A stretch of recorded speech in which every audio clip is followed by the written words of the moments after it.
आवारा कुत्तों पर सुप्रीम कोर्ट ने बड़ा आदेश दिया है। शेल्टर होम में डालने का आदेश सुप्रीम कोर्ट ने दिया है। दिल्ली में बढ़ती घटनाओं पर खुद संज्ञान लिया है सुप्रीम कोर्ट ने।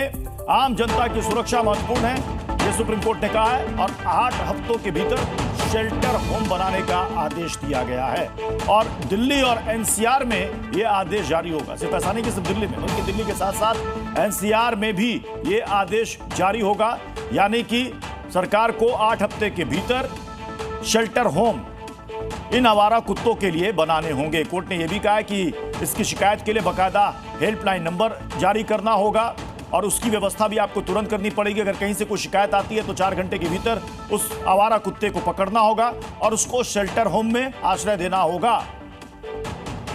वहीं पे मतलब बैठा रहता है, वो लोग खाना वाना देते तो उन्हीं के पास ही रहता है सर। हाँ सर, वहीं पे रहता है। पालतू ही समझ लो, वैसे आवारा भी है, पालतू भी है। जैसे ही आप निकले तो आपको काट हाँ, वैसे जैसे मैं निकला हूँ ना सर, वैसे मेरे को काट लिया उसने। रोड पे तो घूमते हैं, तो फैक्ट्री के इधर उसे दूध दे रहा था, बस कि पी लेगा, उसने बाइट ही कर ली। आवारा ही था थोड़ा मेरे हिसाब से, वो ज्यादा लोगों को काटता रहता है। जैसे जा रहे थे एकदम साइलेंट मोड में कुत्ता आया पीछे से और बाइट कर लिया, और उस कुत्ते ने हमारे लेबर जो था इससे पहले उसको भी एक बार बाइट किया था। बुरी तरह से उन्होंने मुझे हिट किया और हिट करते ही मुझे इतनी बुरी तरह चक्कर आ गया कि मेरे को समझ नहीं आ रहा था कि मैं कहाँ खड़ी हूँ। मुझे ये भी नहीं पता चला कि उन्होंने कब मेरे पैरों में काट लिया। वो तो हिट करके उन्होंने मेरे पैर में काट भी लिया और मेरा पैर बुरी तरह से ब्लीड कर रहा था, मगर मैं इतनी बुरी तरह से सुन्न हो गई थी। चाहे वो पार्क है, चाहे वो गली के कोने हैं या कुछ है, उनको इस बात से मतलब नहीं है कि ये कुत्ते किसको काट रहे हैं। उनको फीड कराने से मतलब है। उनको कुछ भी बोलो, वो लड़ने को आते हैं।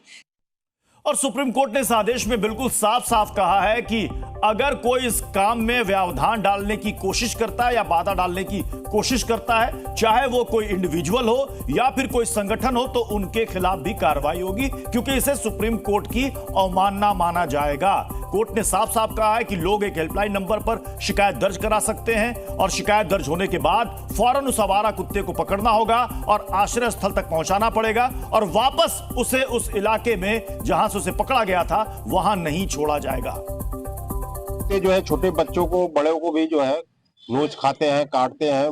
बहुत ऐसी घटनाएं हो रही हैं। इस पे रोक लगाना बहुत जरूरी है। डर के लोग आते हैं पार्क में, तो मत पूछिए, बहुत बुरा हाल है। सुबह सुबह लोग अकेले आने में ही डरते हैं। क्यों? इतने कुत्ते के झुंड होते हैं पार्कों में, आवारा कुत्तों के। काफी अभी पीछे की बात है, एक बंदे के पीछे लग गया और बाइक से गिर गया, उससे फ्रैक्चर हो गया पैर में। और बहुत ही ज्यादा आवारा कुत्ते घूम रहे हैं, जिन्हें आराम कर रखा है, और कई लोगों काट लिया और कई को जान में भारी पड़ गई।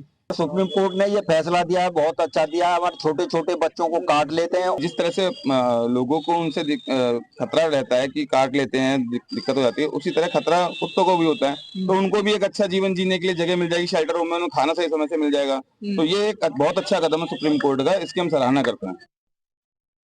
मैं वॉक करने निकली थी शाम को, ऐसे 2-3 दिन शाम को रोज निकलती हूँ 5 बजे। तो मैं आराम से वॉक कर रही हूँ, पीछे से 3-4 कुत्ते आते हैं और एकदम से मतलब मैं गिर गई 2 या 3 बार। तो मैं अब इतनी डरी हुई हूँ, मैं घर से बाहर अकेले नहीं निकलती हूँ। मेरे खुद के बेटे को जब वो 7 इयर्स का था, एक पागल कुत्ते ने इतनी बुरी तरह से फाड़ा था कि आज भी उसकी एक छाती दबी हुई है। पूरा मांस बाहर निकाल दिया था। कम से कम 30-40 डॉग्स होंगे। बोला गार्ड को तो बोलता है जी हम कुछ नहीं कर सकते, ये लोग उनको फीड करते हैं तो वो यहाँ से जाएंगे नहीं। हर मतलब RW एसोसिएशन को ये चाहिए कि आपके जो स्ट्रे डॉग्स हैं आप उनका स्टेरिलाइज करवाएं। अगर आपको पॉसिबल है आप उनके लिए कुछ शेल्टर बनवाएं। उनको ज़्यादा नहीं, दिन में एक टाइम फुल मतलब भरपेट उनको खाना मिलना चाहिए।